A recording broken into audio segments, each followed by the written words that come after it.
சிரசா நமாமி சிரச வெசாக் வலயமானது வெசாக் பூரணி தினத்தை முன்னிட்டு இன்றும் நாளையும் கொழும்பு 2 பிரேக் புரூக் பிளேஸில் உள்ள சிரச ஊடக வலையமைப்பின் தலைமையக வளாகத்தில் நடாத்தப்பட உள்ளது.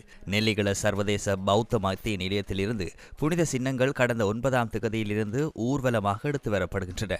இதன்போது பல விகாரைகளில் புனித சின்னங்களை வழிபடுவதற்கான வாய்ப்பு மக்களுக்கு கிட்டியது. கழனி ரஜமக விகாரையில் வைக்கப்பட்டுள்ள புனித சின்னங்கள் இன்று காலை 8 மணிக்கு ஊர்வலமாக கொழும்பு 2 பிரேக் புரூக் பிளேஸில் உள்ள சிரச ஊடக வலையமைப்பின் தலைமையகத்துக்கு கொண்டு வரப்பட உள்ளன.